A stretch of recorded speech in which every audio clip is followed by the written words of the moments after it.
Muito bem. Eita, cadê meu microfone? Tá aberto? Tá. Beleza. Muito bem, boa noite aí a todos e todas, vocês alunos de Ciências da Religião. Nós que estamos em dia novo, nós estamos agora às quartas-feiras, beleza? Começamos então a explorar a obra História das Crenças e das Ideias Religiosas de Mircea Eliade. E nós vamos explorar o capítulo número 1, que é As Origens do Comportamento Religioso. Isso surge também de uma das dúvidas, né, de uma das nossas interações em aulas anteriores. Especificamente, o Paulo, né, veio com uma pergunta lá nas primeiras aulas, de onde é que, quais foram as primeiras religiões, né, quem é que começou, quais foram as primeiras religiões, etc. E a gente vai começar a entender esse pensamento religioso, esse pensamento sobre o sagrado agora, né? A gente vai fazer essa caminhada juntos. Deixa eu só aumentar a fonte dos slides aqui. Perdão, gente. Ainda tô me recuperando aí de uma gripe. Estou na base dos chás. Falei com a minha avó hoje e ela já me recomendou chás. E eu sou adepto dos chás. Beleza, vamos para frente. Professor, se eu falar de religiões, cadê? Se eu falar do início das religiões ou registros mais antigos, vai falar daquela estatueta de cabeça de leão encontrada na Alemanha. Bacana. Eu acho que não vou falar nela hoje, né?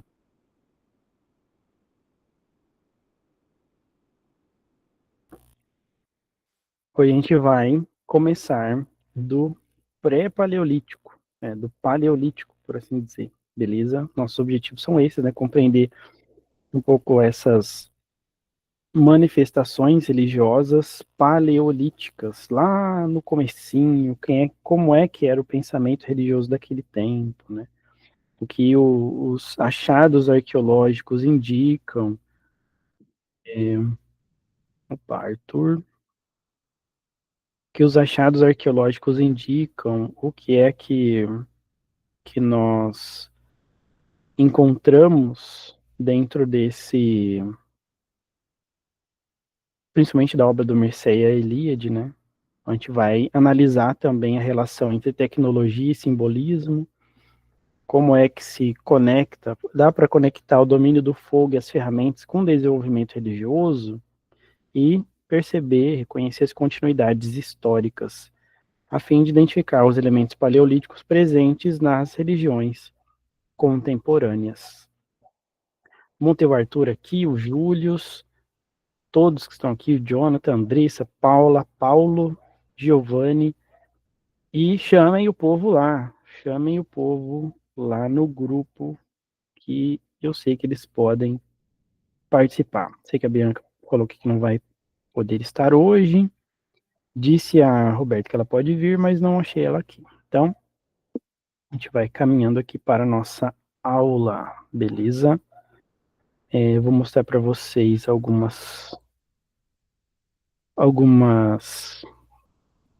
é, algumas obras de arte daqui a pouco. Então, deixa eu já preparar esse, esse lugar, né? Ver se tá tudo certinho aqui. Beleza, beleza, beleza. Tá.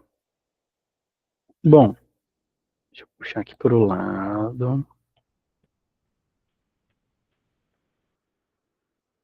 Valeu, Giovanni, por chamar o povo lá. Show de bola. Bom, bora lá então, vamos entender o que é essa religiosidade paleolítica, né? Qual é esse conjunto de comportamentos, símbolos, rituais que indicam uma compreensão desse sagrado lá nos primeiros seres humanos, que vão se manifestar desde práticas rituais, arte rupestre, objetos simbólicos, reforçando que a gente está indo a partir da obra de Mircea Eliade, né? Então, algumas coisas, algumas informações podem estar desatualizadas por se tratar de uma obra, é um clássico, né? É um clássico dentro dos pensamentos de estudos das religiões, mais especificamente aqui o texto que nós estamos tratando, esse volume, né, que a gente está ali, é de, deixa eu ver qual que é a data, a primeira, né, é de 1976, tá? Está com uma edição de 78, você pode pegar edições mais atuais, mas pode ser que algumas informações, alguns dados, pesquisas atuais, etc., possam mostrar ou comprovar um ou outro dado diferente. Deixa eu autorizar mais alguém a entrar aqui. Bem, quando a gente vai pensar essa religião, pensamento, religião, é comum a gente pensar em templos, dogmas, escrituras, autoridades espirituais, porque está mais próximo da nossa realidade, está mais próximo do nosso tempo. Mas essa experiência religiosa, ela antecede essas formas. Fica tranquilo, Fabrício, fica tranquilo. Mas participa aí. Coloca o fone, vamos junto. Então, essa experiência religiosa, ela vem antes da institucionalização da religiosidade, antes desses tempos, né? Desde tempos antigos, tempos imemoriais, por assim dizer, o ser humano ele manifesta esse impulso por uma busca de sentido, transcendência, a ideia de pertencimento a algo maior, e esse impulso ali que o Mircea Eliade vai chamar de homos religiosos, né? E está presente muito antes dessa organização das religiosas como conhecemos. Nesse capítulo 1, a gente vai ver como é que, a partir desse olhar, né, interdisciplinar, história, arqueologia, antropologia, como é que os primeiros seres humanos, ainda no período paleolítico, aí, professor, pelo amor de Deus, facilita para nós aí, qual que é essa ideia de paleolítico, né? A gente está falando de 2,6 milhões de anos atrás, até aproximadamente 10 mil anos antes de Cristo, né? O conceito Cristo já é um conceito de data, da era comum, por assim dizer, né? Então, é um período ali, os primeiros períodos, os primeiros sinais de vida humana, seria esse paleolítico, né? Deixa eu ver aqui, alguém esticou a mão. Alguém esticou a mão.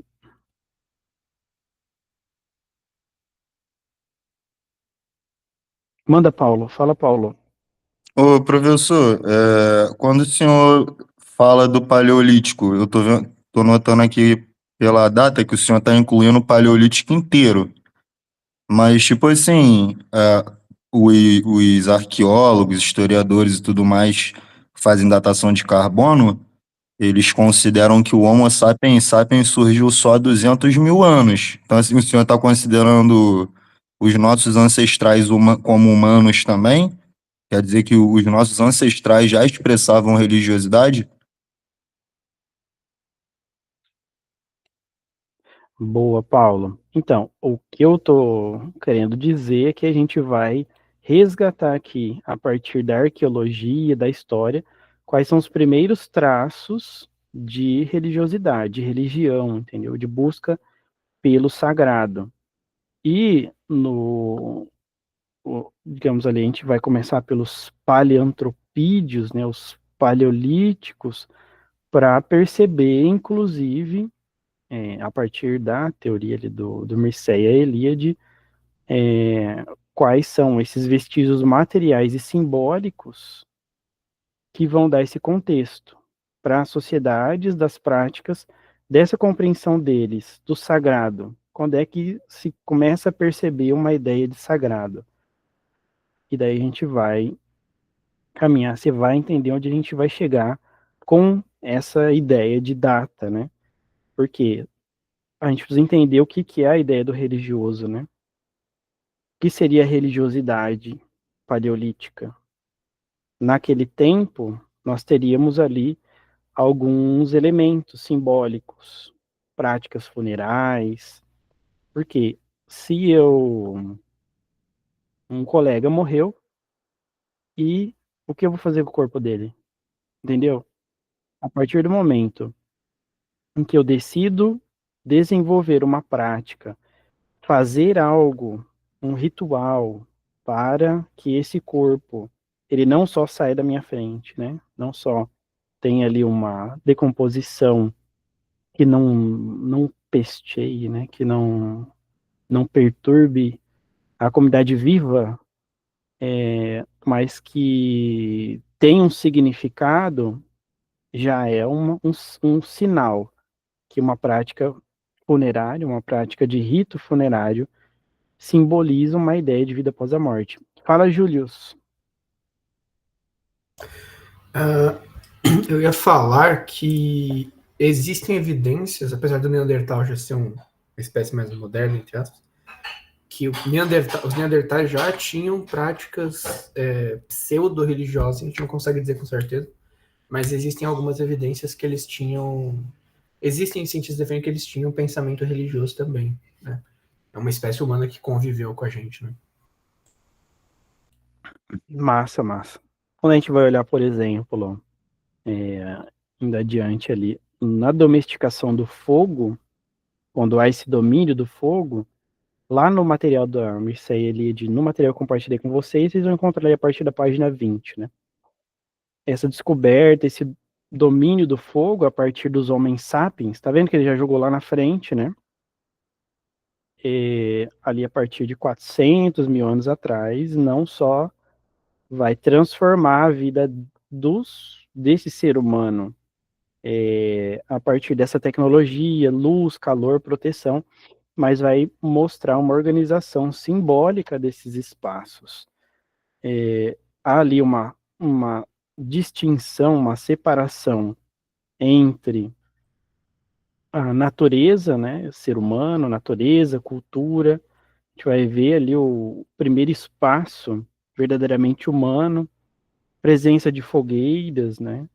A gente vai ver essa ideia de manter o coração no coração das cavernas, esses abrigos, um símbolo de proteção, até mesmo de divindade. A gente vai perceber sinais, mudanças no comportamento ali do ser humano que vão nos mostrar algumas coisas, né? O fogo ali começa esse centro de um espaço, uma organização do espaço social, ritual, a função simbólica de luz contra trevas, calor contra frio, dualidades que vão também estruturar o pensamento religioso. Tem um excertozinho ali do Mircea Eliade, né, sobre a domesticação do fogo, quer dizer, a possibilidade de produzir o fogo, conservar e transportar, assinala que poderíamos dizer a separação definitiva entre dos paleantropídeos em relação aos seus antecessores zoológicos. O mais antigo documento que atesta essa utilização do fogo de, alguns falam Shu, outros vão falar Zhu, né? Shu Keichen, que é uma cidade lá da China, data de 6.000 anos atrás, tá? 6.000 anos antes de Cristo. Mais provável que a domesticação do fogo tenha se efetuado bem antes também, em vários sítios. Então a gente olha um lugar que aponta para 400 mil, outro para 600 mil, a gente vai ver esse lugar, né, de fogo, de ritual, de sobrevivência também, de manipulação do fogo, e ali até nos chineses, né? Porque a gente precisa considerar que os antropólogos, etc., eles vão olhar muito para a Europa, né? E muita coisa da China, muita coisa das Américas vão acabar se perdendo. Por exemplo, a como era a sociedade na América Latina há 27 mil anos, 24 mil anos atrás, né? Claro, já tinha domínio do fogo, já tinha tudo mais, pelas diversas teorias possíveis da chegada dos povos ameríndios ao Brasil, né? Às Américas. Mas há um olhar para um lugar, né? E eles fazem isso, vão do geral para o específico, do específico para o geral. Então pode ser que haveria essa possibilidade de replicar esse comportamento em sociedades posteriores, né? Por isso fica ali a ressalva de Mircea Eliade, né? Mas é provável que a domesticação do fogo tenha se efetuado bem antes em vários sítios arqueológicos, vários lugares. Bom, então a gente está começando a entender que alguns símbolos, alguns ritos, algumas práticas vão sinalizar uma mudança no ser humano, certo? Bem, outras mudanças que vão olhar pela tecnologia, surgimento aí no nosso material lá de apoio vai estar pela página 30, né? Deixa eu ver quem está entrando. Então, a gente vai, vocês podem acompanhar se quiserem, né, ou se quiserem anotar para vocês verem depois, esses comportamentos religiosos, né? A gente vai olhar ali essa criação, esse desenvolvimento de ferramentas. Daí, quando a gente falar de ferramentas, a gente precisa olhar o fabrico dessas ferramentas, transformação dessa matéria-prima em matéria útil. Como é que o ser humano sai do zero para isso, né? Como é que ele sai de não ter nada a ter alguma coisa, a pensar em utilizar uma madeira para fazer uma coisa, uma pedra para raspar isso, para cortar aquilo, né? A gente precisa considerar esse desenvolvimento na cabeça do ser humano, desenvolvimento social, desenvolvimento tecnológico, né? Esse gesto técnico, é uma técnica que se desenvolve, né? A produção de ferramentas, através de pedra, de osso, capacidade de pensar, de abstrair o pensamento, planejar, que vai mostrar essa evolução no pensamento do ser humano para essa capacidade de desenvolvimento de uma consciência técnica, uma consciência simbólica também. Um gesto técnico também seria um gesto simbólico. A mão e o cérebro que inaugurariam, digamos, esse campo de mediação entre o real e o imaginário, o solo fértil para o surgimento de um pensamento religioso, né? Como a gente poderia pensar e desenvolver essa capacidade, simbolizar esses significados, essa transcendência, né, de significados, de objetos transcendentes. Né? O Mircea Eliade vai dizer ali que a ferramenta ela não é apenas utilitária, mas ela representa a capacidade humana de moldar o mundo segundo as suas necessidades e as suas visões. Então, aquele ser humano que estava, né, digamos, limitado a uma determinada realidade, ele passa a se desenvolver, ele passa por uma evolução intelectual, uma evolução técnica e que vai gerar nele essa capacidade de criação de símbolos, de criação de significados, né? A gente olha, por exemplo, ali os ritos, os sepultamentos, como é que se dá a relação entre a vida e a morte. Alguns rituais funerários mostram ali a ocra vermelha, né, como se fosse um giz, que vai simbolizar o sangue, a vida, o renascimento após a morte. Algumas artes rupestres vão mostrar a posição fetal, a preparação para um novo nascimento no além, ofertas funerárias, alimentos para a jornada após a morte.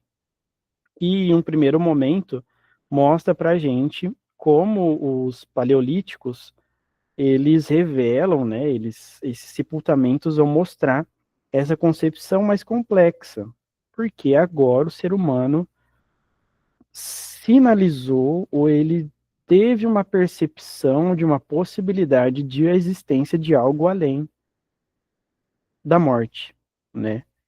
Essa conexão entre os mortos, os objetos, as ferramentas, os animais e essa possibilidade de continuidade de vida, ainda que em outra dimensão. Esse cuidado com os mortos é um marcador dessa humanização da morte. Sinaliza aqui que os vivos passam a atribuir significados afetivos, espirituais aos que partiram, certo? Quer dizer, porque no Brasil ainda há um tabu quando se fala em cremação. Eu, Jonas, gostaria de ser cremado. Por quê? Pela logística, entendem? Por exemplo, meu avô, eu moro próximo do cemitério aqui. Meu avô, ele faleceu, deve ter uns mais de 4 anos já, deve ter uns 5 anos ou mais. E a família ainda tem que arcar com a questão do lugar, né? Não é sepulcro, gente. Não é cova também, Jesus amado. Tem que arcar com um negócio ali onde vai o corpo, da urna, do lugar onde entra o caixão. Gente, esqueci completamente o nome. Deixa eu ver se vocês me ajudaram no chat. Jazigo? Jazigo? Jazigo, muito obrigado. Jazigo, ó, que nome maravilhoso, né? Parece um vaso onde você vai plantar uma pessoa. Um jazigo, um jardim, né? Esse jazigo, aí você tem. E que é uma. Vocês sabiam que é uma concessão? Você não comprou aquilo ali? Você está pagando por uma concessão de um terreno? Você não comprou o jazigo. Eu descobri que em São Paulo, por exemplo, o querido prefeito, ele tá alguns jazigos ali, alguns que não estão sendo cuidados, outros que estão sendo cuidados, mas por motivos, por razões, né? Because of reasons, a família foi comunicada que aquele jazigo ali ia ser passado para frente, né? E daí a família que lide com a ossada agora. Então, você tem que lidar com a manutenção do jazigo, com o custo, que é um valor, com a ornamentação. Alguns vão colocar uma foto, vão colocar granito, vão colocar mármore, outros vão mandar fazer uma foto, ou vão colocar ali bronze, etc., né, com uma mensagem. Mas, por exemplo, houve um atentado aqui no cemitério da cidade, que é um cemitério municipal, deveria ter vigilância, mas até tempos atrás não tinha um muro no fundo, para ter uma ideia, né?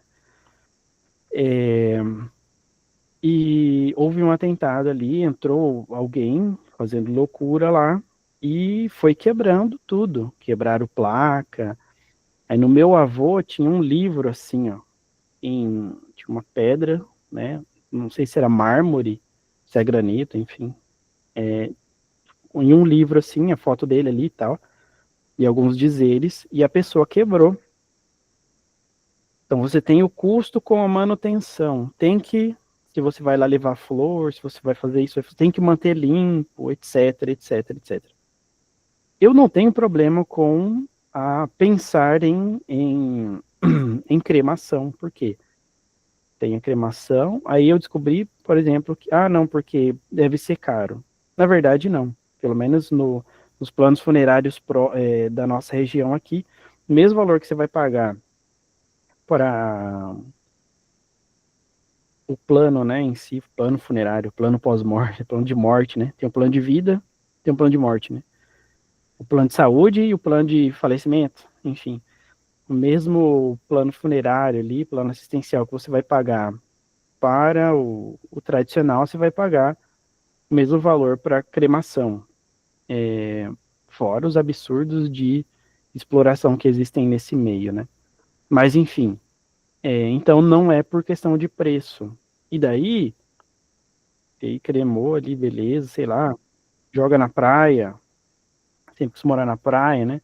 Sei lá, joga na praia, sei lá, mas não tem eu não fico rondando a família com essa sensação de ter uma responsabilidade com um lugar, com um corpo, com a prefeitura, etc, etc, né? Então, tem isso.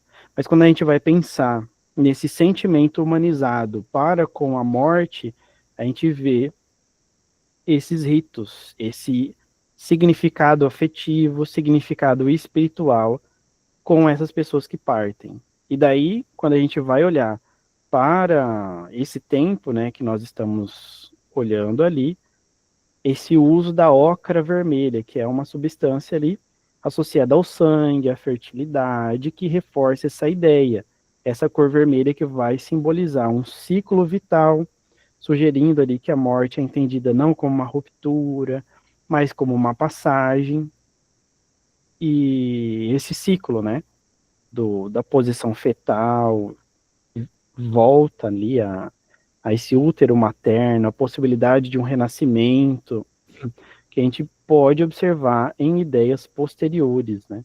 Mostram aqui essa tentativa, de alguma forma, de continuidade de vida após a morte, certo?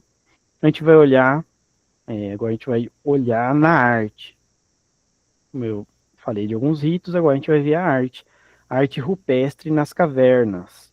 A gente encontra essa arte rupestre, por exemplo, em cavernas como Lascaux, Altamira, Lascaux na França, Altamira na Espanha, que vai além desse valor estético. Tem uma linguagem simbólica, possivelmente ritual, que vai trazer representações de animais, caçadas, algumas cenas misteriosas, né? Cerimoniais preparatórias nos santuários rupestres, que são feitas em locais, por exemplo, de difícil acesso. O que pode indicar isso? Alguns vão dizer que pode indicar uma prática religiosa, uma prática mágica, simbólica, né?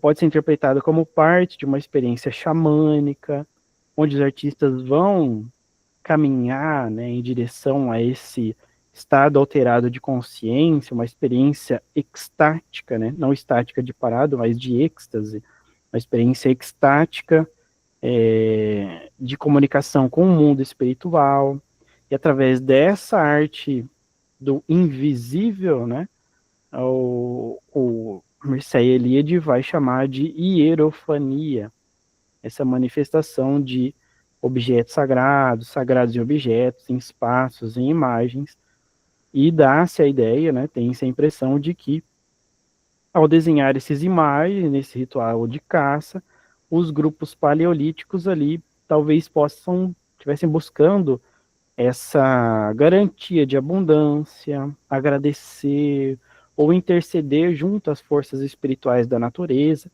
ou talvez simplesmente registrar, né, esse momento de caça.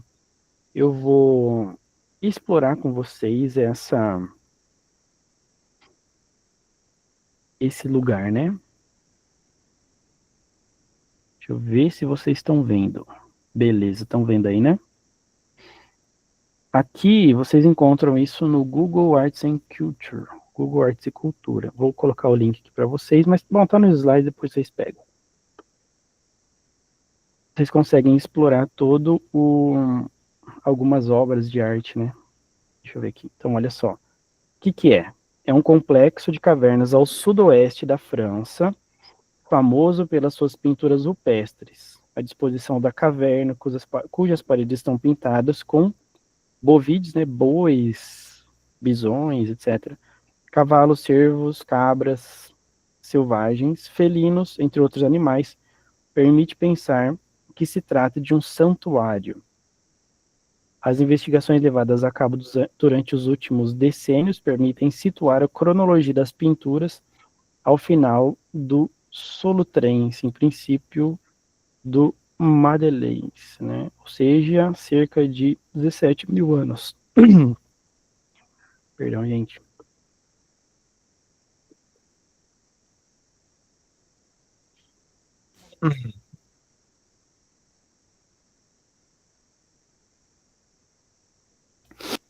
O chazinho já esfriou aqui.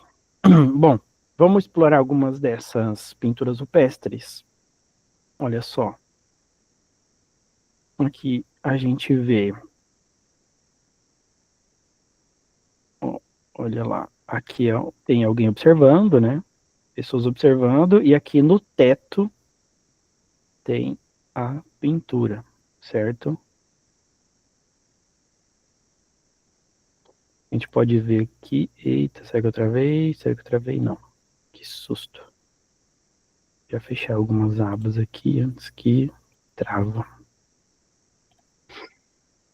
Beleza. Bom, a gente já consegue ver alguns animais, algumas pinturas, né? A Bote Brelot na cava, né? Na caverna de Lascaux, de frente do painel do unicórnio.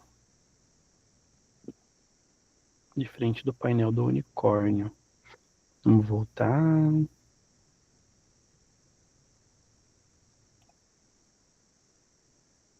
Olha lá, ó. Olha onde é que esses caras estão. Isso é 1940.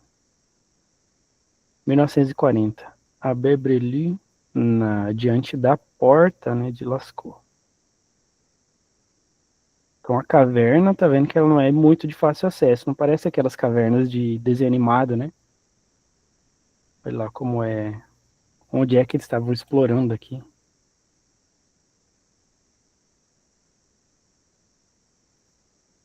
Outra arte. Olha ali. Os animais pintadinhos. Pessoal, podem liberar os microfones aí se quiserem falar, quiserem interagir, falar o que vocês estão vendo, vocês estão percebendo. Beleza. Devo saber também que vocês estão aqui.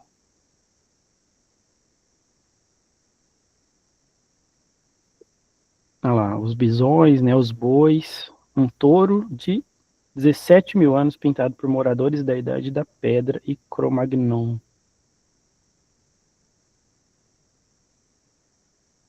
Aqui um cavalo. Olha como são as artes aqui, eles explorando, né? As, as cavernas. Aqui é um homem, né? Um ser humano, talvez, diante de um outro animal.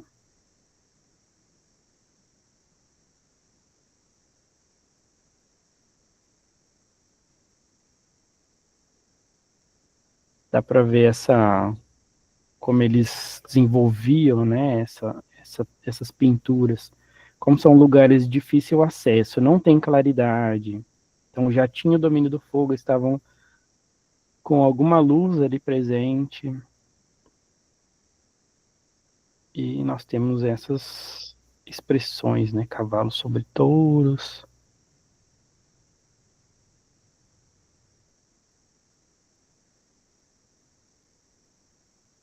Deixa eu voltar aqui e ver uma mais ampla. Professor, não tem nenhuma brasileira, não? Ah, não, legal, é porque eu queria nesse período, né? Nesse período aqui, a princípio, não tinha ninguém para cá. A princípio. Tem uma pesquisadora brasileira que já diz que tem. Pois é. Aí tem o achado arqueológico do crânio de Luzia, que também levanta teorias de que não tem. Quer dizer, vai contra a teoria do Estreito de Bering, né? Exatamente essa teoria. E a arqueóloga brasileira, que foi a pesquisadora, né? Aqui, ó, o painel mais amplo, tá vendo? Claro, colocaram luzes aqui, mas aqui é tudo escuro, entendeu? Então, olha a disposição aqui daí dos desenhos, né? A gente vê como é que esses desenhos, né, essa arte rupestre se comportava. Mas essa da Luzia, acho que é uma excelente forma da gente explorar outras teorias, né, além do Estreito de Bering, porque o Estreito de Bering é por cima, né? Por cima lá, a gente vai falar que o americano veio primeiro também. O europeu, Ligando a Rússia ao Himalaia. exato. Manda, Fabrício. Boa noite, professor. Boa noite, pessoal. Só compartilhando uma informação, e não sei, professor, que eu não aprofundei no assunto, mas eu estava vendo a respeito de uma teoria de genoma que eles estudaram recentemente, que fala que a gente tem o mesmo genoma, os indígenas, no caso, né? Tinham o mesmo genoma dos pessoais que vinham da Polinésia. Eu ia falar isso aí. Eu ia comentar isso aí, é verdade. Acho que essa teoria vai conversar com a do crânio, né? Inclusive, professor, fica de dica aí, religiosidade dos povos antigos polinésios. Era muito interessante. Como eles navegavam o Oceano Pacífico só com mapas estelares que eles criavam. E muito disso vinha de práticas espirituais. Era muito interessante. Sim, com certeza. Bom, pessoal, deu para explorar bem aqui, né, as cavernas. Tem o link no slide, vocês podem fazer a festa depois. Tem o link nos slides, só para a gente explorar aqui essa ideia de como essa arte, ela mostra alguns significados, simbologias, rituais, etc, etc, que vão mostrar o avanço, a evolução do pensamento, né, do ser humano. Fala Paula Pantini. Professor, é que eu não sei, eu acho que eu acabei me perdendo no assunto. Eu pensei que a gente ia falar sobre quais foram as primeiras religiões no mundo. Aí agora a gente está nessa. O senhor me atualiza um pouquinho? Me dá um contexto, por favor? Claro, então, porque assim, a gente vai chegar nas primeiras religiões, mas para chegar nas primeiras religiões, a gente está construindo a ideia do pensamento de como o ser humano começou a manifestar sinais de religiosidade, de espiritualidade, entendeu? Daí a gente foi lá atrásão, né, para entender quando o ser humano começa a abstrair, a partir para essas concepções, né? A gente viu na arte, etc. Agora a gente vai ver, por exemplo, o feminino no Paleolítico. A gente tem aqui a Vênus, né? Temos essa imagenzinha no fundo, é uma estatueta pequenininha, assim. Nós temos a Vênus, tem várias delas por aí. No contexto africano, nós temos outros ainda. Ah, me dá um minutinho que eu vou pegar um colar que eu ganhei aqui. Peraí que eu não vou ouvir vocês.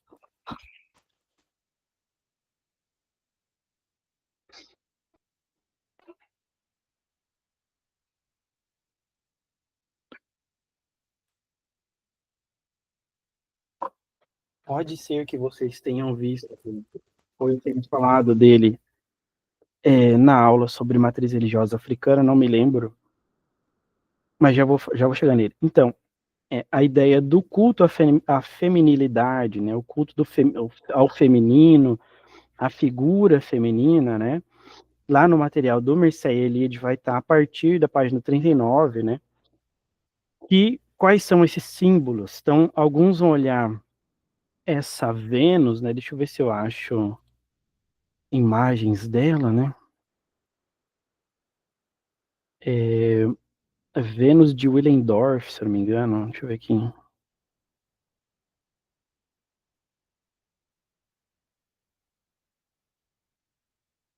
Vênus de Willendorf, é isso? É isso mesmo. Aqui, ó. Aqui a gente tem algumas outras imagens. Também no Google Arts e Cultura, ó. Aqui é uma imagem vista de cima, então aqui estão os seios, né? Aqui a cabeça e a barriga, tá vendo? A barriga grandona.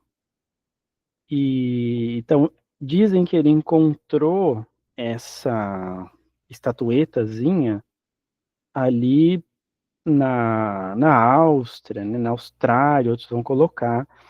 Há algumas outras pesquisas, por isso que eu falei que no começo, né, que o material do Mircea ele é de antiguinho, e pode ser que algumas pesquisas posteriores digam algo diferente. Alguns vão apontar que esse material ele veio, na verdade, da Itália, tá? Willendorf é o cara que encontra, então eles chamam de a Vênus de Willendorf. Dizem que é uma das obras de arte mais expressivas desse período paleolítico, com 29.500 anos, né, atrás, certo? E o que ah lá, ó, tá vendo a presença de outras Vênus por aí? Eita, aumenta. Não quer aumentar, não sei porquê. A presença de outras Vênus por aí, tá vendo? Essa daqui que a gente tá vendo, a que a gente tá vendo é essa do centro. Deixa eu ver se aumentando assim vai. E não veio, só piorou. Deixa eu ver. O querido não quer aumentar, querido Google. Não quer aumentar, não sei porquê. Enfim, aquela que tá ali, que nós estamos vendo, a de Willendorf, é essa daqui. Dizem que foi encontrada na Áustria. Mas o material, alguns arqueólogos da atualidade dizem que veio de regiões da Itália. O material, tá? Então a gente encontra a presença de outras Vênus em outros lugares. Mas tá vendo aqui? Que lindo. Da França até a Rússia, né? Tão europeu, tão maravilhoso. Estou sendo sarcástico. Aí eu vou mostrar aqui o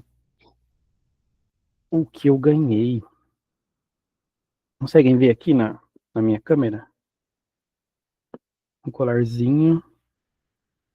É uma Vênus também, por assim dizer. Mas não é chamada de Vênus.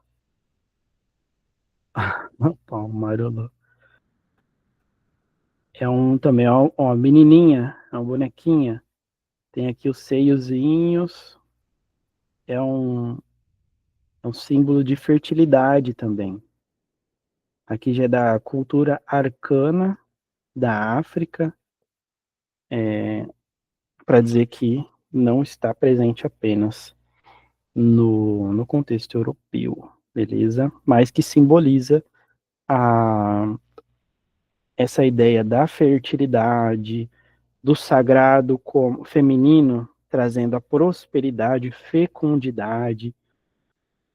Tô vendo que vocês levantaram as mãos. Júlio primeiro, depois a Paula. Eu sei comentar que eu acho até estranho a gente chamar ela de Vênus, né? Tipo, é um outro elemento religioso de outra sociedade, né? Pois é. Não curto muito esse nome para essas estátuas. Mas que daí já vai trazer lá da cultura grega. Ó, que gostoso, né? Trazer uma cultura em cima da outra. Parece muito um colonialismo, né? Só parece, só. Porque essa daqui do continente africano, da cultura arcana, não passa nem perto do nome Vênus. Entendeu? Tem uma carinha, tem um cabelinho ali. É feito de osso, inclusive. Então, quando eu estou usando isso, eu estou usando o osso de algum bicho, né? Mas são colares, né? Expressões da cultura. E daí, quando a gente vê esse feminino emergindo na simbologia religiosa, como a terra-mãe, representação da mãe como fonte de vida, esse sagrado feminino associado ao princípio feminino, né? No passado ali, um pouco mais recente, nós tivemos outras experiências religiosas, né? Outras expressões religiosas de deusas, de sacerdotisas, que vão realizar rituais de fertilidade, de fecundidade, de prosperidade, através do sexo, entende? Por exemplo, lá, quando a gente vai pensar logo, né, mais adiante dessa história, no Mediterrâneo, nas histórias ali, nas narrativas semíticas, das sacerdotisas de templo, das prostitutas cultuais, etc., etc., os agricultores que estavam procurando por fertilidade nos seus campos, os maridos que não conseguiam ter filhos em casa, eles iam até esses lugares de culto, onde tinham as sacerdotisas, que eram as prostitutas cultuais, que faziam ali o faziam para trazer esse elemento. Paula? Professor, é um assunto até besta, mas sobre esse negócio das Vênus. Aqui, pelo menos aqui no Piauí, eu não sei em outros lugares, tem muitas estatuetas assim com as mulheres nuas, seios usam fato, com todo respeito a elas. É muito comum. Isso também é considerado Vênus ou não?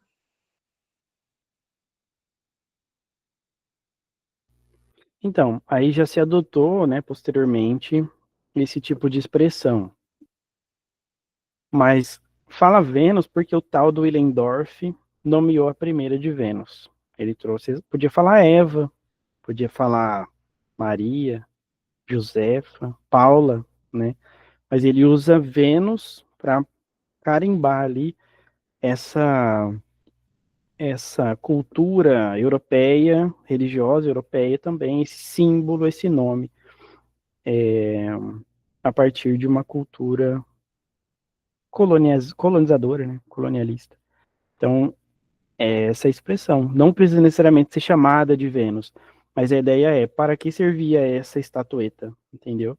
Quando a gente viu ali nas irmãs da Vênus, né? Deixa eu ver se eu consigo. Queria muito aumentar essa imagem. Não conseguirei. Será que dá?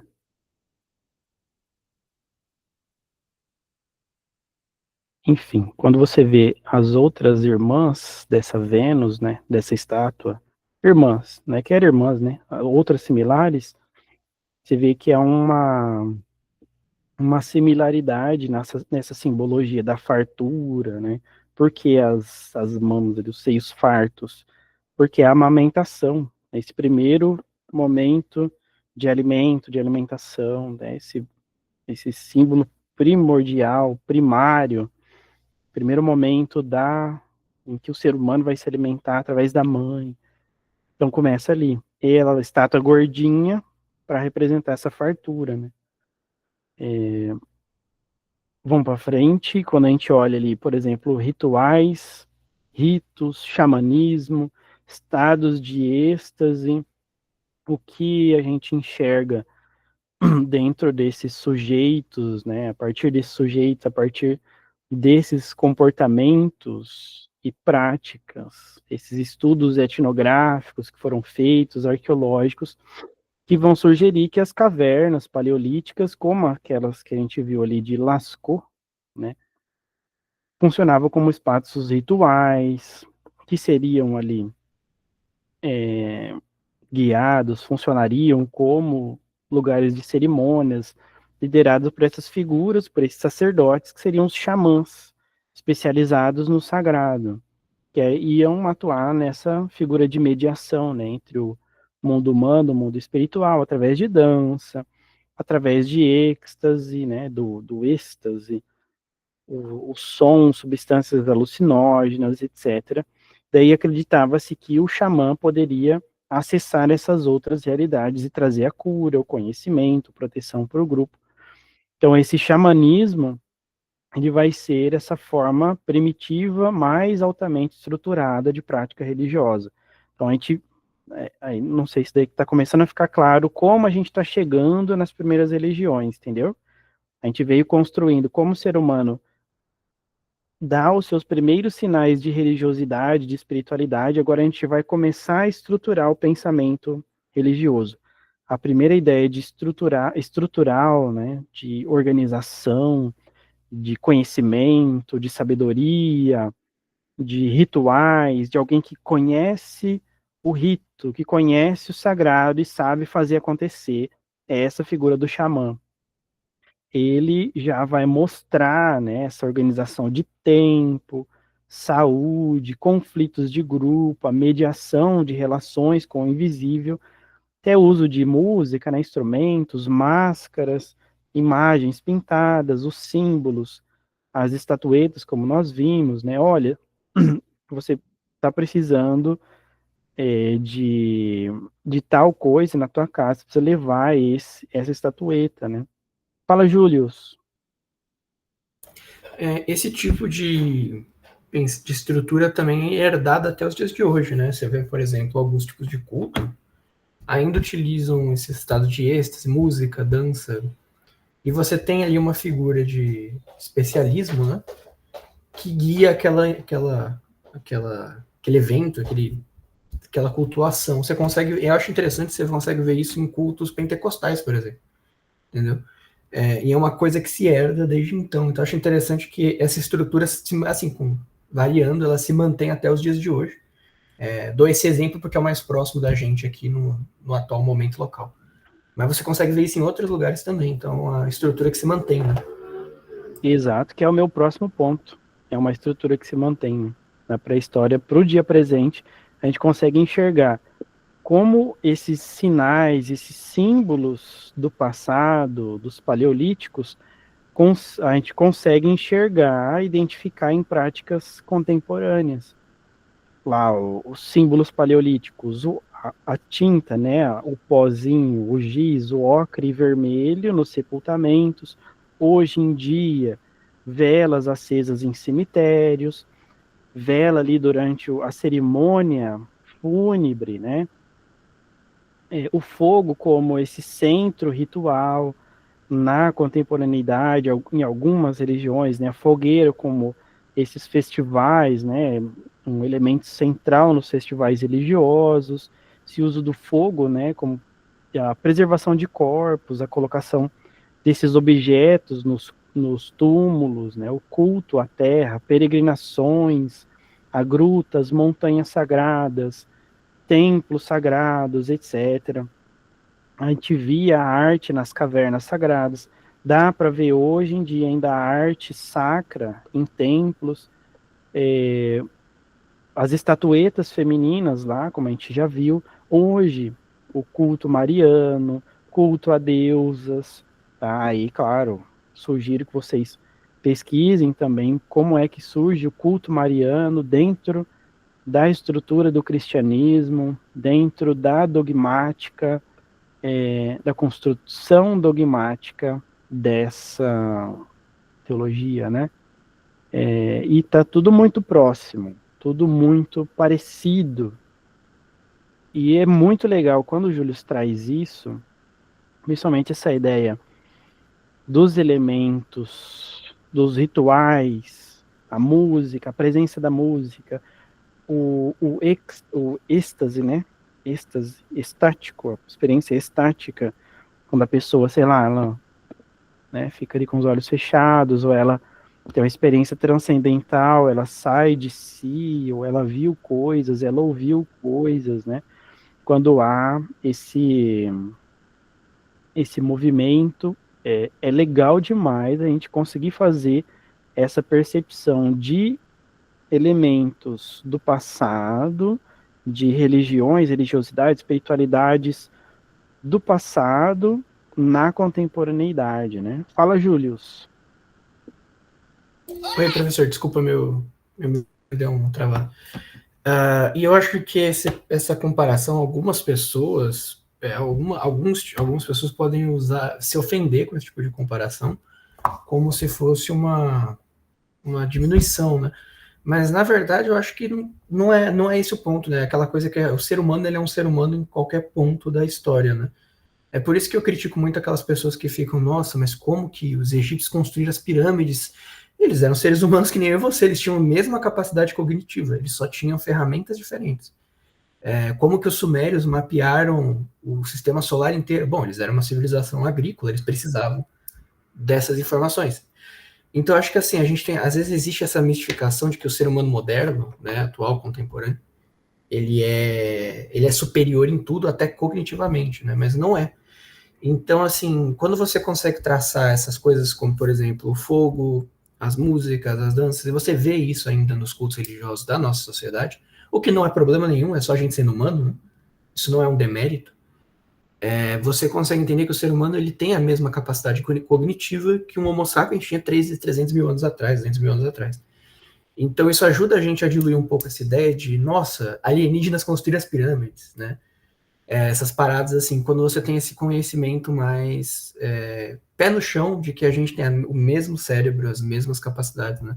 E eu acho muito legal, acho que é uma das coisas que eu mais gosto da história, é se conectar com o que é ser humano, né? Essa parte de a gente consegue traçar a experiência que a gente tem hoje para uma experiência que a gente teve, que alguém teve 20 mil anos atrás, né? Às vezes a gente olha para o céu, procura alguma coisa, alguém 20 mil anos atrás fazia a mesma coisa, né? Eu acho que isso que é legal nessa área. Legal demais, legal demais. E exatamente, é assim, novamente, sempre com todo respeito, mas o que a gente está fazendo não nós estamos fazendo um juízo de valor da experiência mística, religiosa, etc., do xamanismo contemporâneo, do catolicismo, do pentecostalismo, neopentecostalismo, carismáticos, etc. A gente está mostrando elementos, né, que o ser humano continua a reproduzir, né. E aí, se a gente for, já para eu dar a palavra para o Paulo, se a gente for em culturas e religiões orientais, também há a presença de elementos místicos, simbologia, música, reflexão, e a gente vai chegar lá. Vai, Paulo.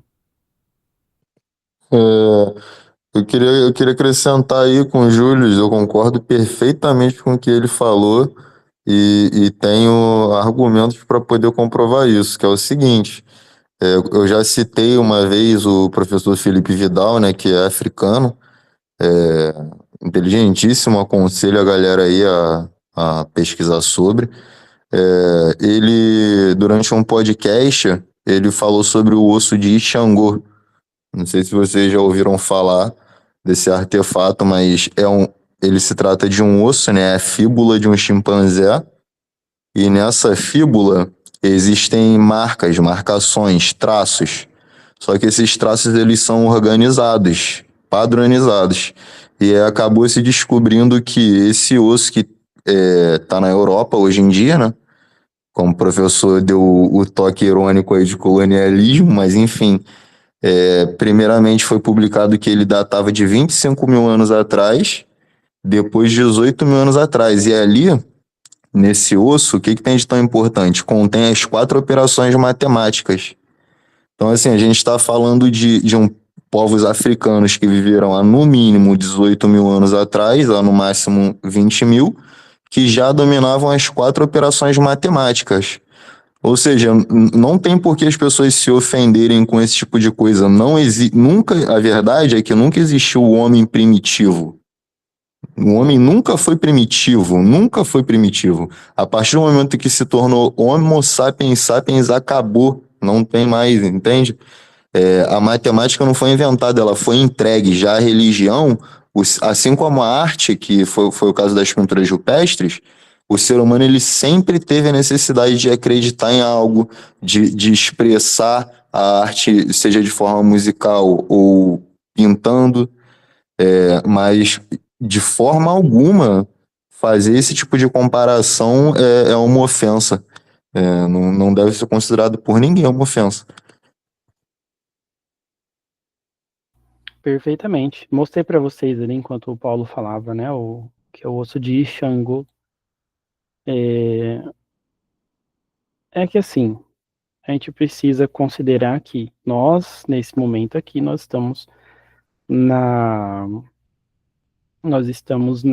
em uma aula de ciência da religião. A gente não está defendendo religião A ou B, nós estamos fazendo análise a partir da academia. Mesmo que se estivéssemos dentro de um curso de teologia, a partir do momento em que a gente está fazendo uma análise a partir da faculdade, da academia, e não é uma, um pensamento dogmático, né? nós estamos fazendo uma defesa por uma determinada crença, eu esqueci, não é essa a nomenclatura que eu queria utilizar. Não é uma crença, não é uma questão denominacional, etc. Nós estamos partindo da ciência. Se o curso ele é reconhecido pelo MEC, ele precisa ter metodologia científica e funcionar a partir do pensamento científico, entendeu? Aí, crenças colocadas à parte. Eu ia justamente chegar aqui nesses tópicos de discussão, né? E eu gostei que já veio naturalmente. Gosto demais desse termo por causa disso. Veio naturalmente essa ideia de semelhanças entre ritos, práticas religiosas. Então não precisei fazer, né? Parar aqui a aula para fazer esse momento. Vocês foram naturalmente para esse caminho, né? Gostei demais desse caminho que a gente fez. Então a gente está caminhando com Mircea Eliade, a gente está indo para perceber como se dá a história das crenças, a história das religiões, do pensamento religioso, né? Que a gente viu aqui uma síntese da nossa aula. Essas principais descobertas que nós fizemos hoje é a consciência do sagrado, seres humanos paleolíticos já começaram a distinguir uma ideia de sagrado e talvez de profano, né? Alguns rituais complexos, haviam rituais complexos como cerimônias funerais, práticas xamânicas estruturadas, né? E a continuidade histórica, conseguimos conectar esses saberes, essas práticas daquele tempo, essas práticas daqueles povos, com práticas similares na contemporaneidade. Se é bom, se é ruim, isso daí não é nosso papel neste momento. Acho que nosso papel em questão de bom e ruim é dizer assim: a exploração da pessoa é ruim, a exploração do fiel é ruim, independente da religião que seja. A partir do momento em que eu faço uso da sensibilidade espiritualística, né, espiritual, religiosa, etc., do outro, acho que é até uma questão de ética e de moralidade, né? Me entendem? Não, então, se eu faço uso de alguma substância para atingir o sagrado, mas para fazer isso, eu exijo, sei lá o que essa pessoa faça alguma coisa que ela vai ficar, né, em dificuldade, vai se, se expor de uma maneira ruim, negativa, se eu vou explorar essa pessoa de alguma forma antiética, por assim dizer, aí depende. Não depende, né? É independente. Independente, né? Como diria meus cariocas, independente se é do cristianismo, que a gente está falando, do catolicismo, do evangelicalismo, se é religião xamânica, o que que é? Explorou o outro, bandeirinha vermelha. Bom, aí para a gente finalizar então nossa aula com essa reflexão, né? Essas origens do comportamento religioso não são apenas fenômenos do passado, mas constituem alicerces sobre os quais a experiência religiosa humana se desenvolveu. Naturalmente a gente chegou nessa reflexão, gostei demais. Vocês conseguiram desenvolver essa reflexão, esse pensamento. Falar, peraí, parece que o que aconteceu lá tem similaridades aqui, ok, porque faz parte do ser humano buscar em símbolos, em rituais, buscar em práticas, em atribuir significados às coisas, estabelecer rituais, estabelecer significados organizados, lógicos, rituais lógicos e organizados para determinadas situações da vida, para ritos pós-morte, por exemplo, para situações porque hoje, por exemplo, Se uma pessoa quer engravidar, uma mulher quer engravidar não consegue, o que ela vai fazer? Depende. Ela pode procurar a medicina e tentar tratamentos que a ciência, que a medicina vai proporcionar. Ela pode procurar a religião A, B ou C e fazer os rituais que a religião A, B ou C vai proporcionar a ela, que é natural do ser humano. Entende que a gente está só buscando resposta em lugares diferentes, entende? O que a religião se propõe, a ciência também se propõe de trazer respostas. Cabe ao ser humano fazer essa percepção, né? Mas legal demais que a gente conseguiu chegar nessa reflexão. Bom, para a próxima aula eu coloquei leitura obrigatória, mas é obrigatório assim, se vocês quiserem chegar aqui com um algo a mais, né? Deixa eu abrir aqui o material com vocês. Cadê Mircea Eliade? Então, nós caminhamos aqui. É sempre mais legal se você ler, né? Nós caminhamos brevemente no capítulo 1, daria para explorar, entre outros detalhes, dentro do capítulo 1, mas optamos por uns ou outros, né? Professor, onde encontra esse material? Peraí. Deixa eu ver aqui se o Mircea Eliade está dentro da nossa pasta.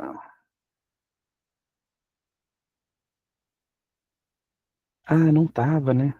Desculpa aí, pessoal. Vou colocar. Só me dá um segundo. Mircea Eliade, a gente está no volume 1.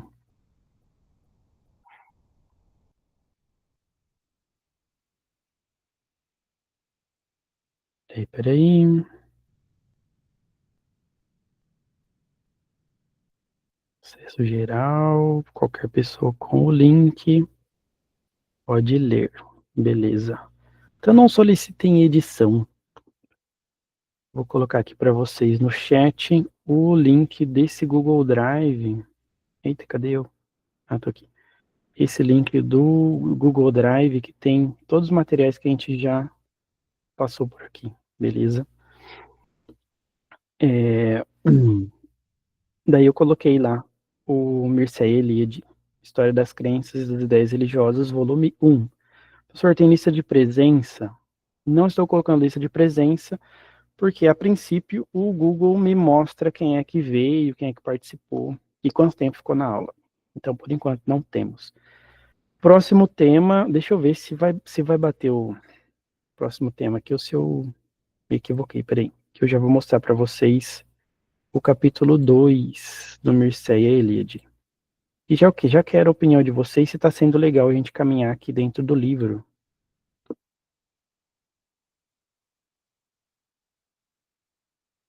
Então, estão vendo ali, capítulo 2, a mais longa revolução, descoberta da agricultura, Mesolítico, Neolítico. Eita, cadê meu mouse? Até aqui. Deixa eu aumentar. Aqui, ó. Então a gente vai começar já a entrar, ó. Paraíso Perdido, Trabalho, Tecnologia, Mundos Imaginários, Herança dos Caçadores Paleolíticos, Domesticação de Plantas Alimentares, Mitos de Origem, A Mulher e a Vegetação, Espaço Sagrado e Renovação Periódica do Mundo, Religiões Neolíticas do Oriente Próximo. Aí já vamos começar nas religiões, tá? Edifício Espiritual Neolítico, Contexto Religioso da Metalurgia, Mitologia da Idade do Ferro. Tem aqui umas de 48 a 74, umas 30, né? Umas 30 páginas, mas são convidados a ler o capítulo 2, beleza? Ah, Jonas, é a primeira religião essa que a gente vai abordar? Bom, pessoal, como eu falei para vocês, os autores, eles fazem suas opções, né? Mas, olha só, no tomo 1, a gente está no tomo 1, são 3 tomos. No tomo 1, ele começa da Idade da Pedra até o Mistério de Eleusis, tá? Volume 1, que é esse que nós estamos, ele vai falar das origens do judaísmo. Então, ele vai caminhar aqui, a gente vai caminhar, para chegar nas origens do judaísmo. Volume 2, ele vai para os Vedas, né? Dos Vedas a Dionísio. Qual veio primeiro? Judaísmo, né? Ali para chegar à raiz que nos liga até o judaísmo, ou a raiz que nos liga até os Vedas, entende? Aí tá lá, o de Gautama, o triunfo do cristianismo, né? Já vai vindo para mais perto, mas eu acredito que tenha sido uma opção de Mircea Eliade fazer essa divisão por lógica geográfica, né? Faz sentido ele caminhar ali até o judaísmo e depois caminha até os Vedas, né? Que é, digamos ali, Oriente, Europa, né? Que a gente viu que ele foi bastante na Europa ali, até o judaísmo, depois o Oriente, né? O Oriente mais distante. Eu tenho o volume 2, mais para frente eu disponibilizo para vocês. É que o volume 2 que eu tenho, ele é em espanhol, tá? Deixa eu ver aqui.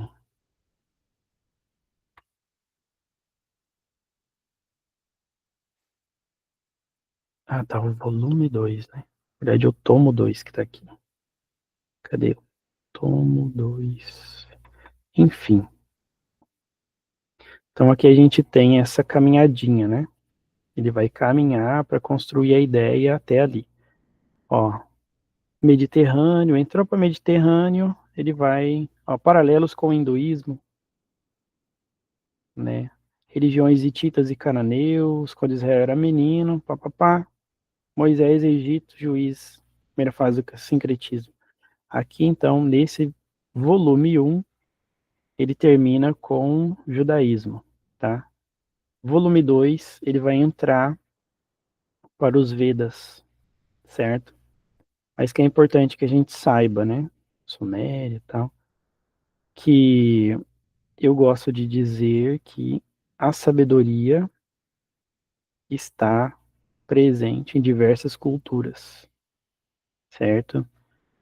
Aí a gente vai, eu imagino, eu tenho uma hipótese, e daí a gente vai comprovar ou não, né, através das nossas aulas, que existem paralelos, existem similaridades entre algumas religiões. Através do estudo dessas similaridades, nós poderíamos dizer que há um pensamento inicial, que há uma concepção originária do ser humano que vai encaminhar ele a essa busca pelo sagrado. Tem um Deus só? Tem mais de um Deus? Etc, etc. Tudo isso a gente pode conjecturar no momento e pode avançar nos estudos aí até essa percepção, beleza? Giovanni, eu acho que foi os Vedas o mais antigo. Não vou falar para vocês, eu quero que a gente descubra no meio das aulas, beleza? Mas é legal vocês estudarem. Eu tenho estudado diversas religiões que não tinha explorado anteriormente, né? Meu foco inicial na formação ali foi o cristianismo, depois fui estudar as religiões de matriz africana, e daí, né, todas essas religiões que antecedem o pensamento ali semita, mas agora tenho me deparado com as religiões orientais, e daí quando a gente vai entender a história, os mitos, o que é mito, o que é história, para eles é tudo muito misturado, entendeu? E também para eles não, parece que não interessa muito o que é real, o que é mitológico, o que é simbólico, não é muito uma preocupação deles, entendeu? E daí outras vão surgindo, quando a gente vai percebendo a influência das religiões na sociedade, por exemplo, o, o shintoísmo na China, como ele ajuda a desenvolver a sociedade chinesa, enquanto sociedade, né? O, eu tenho o shintoísmo, tem um outro, gente do céu, que eu tô ficando cansado. Mas Taoísmo? Taoísmo? tem o taoísmo. Taoísmo é chinês, o shintoísmo é japonês. Não, não, o taoísmo é japonês, o taoísmo que é japonês. Não, taoísmo eu tenho certeza, taoísmo é chinês. Ah, Shintoísmo Aí, taoísmo é chinês, taoísmo é chinês. show. Ai, meu Tao Te Ching mais recente tá na bolsa, eu acho. O Tao Te Ching, ele fala sobre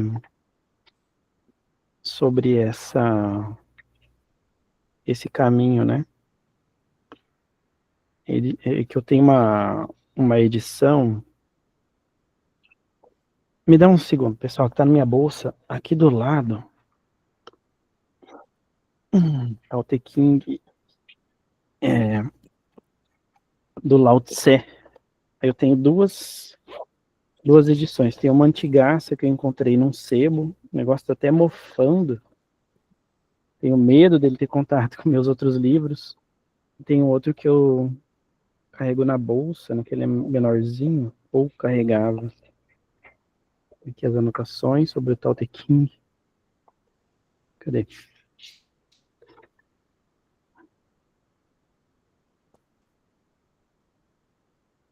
Deixa eu ver. Se tá nas minhas anotações aqui.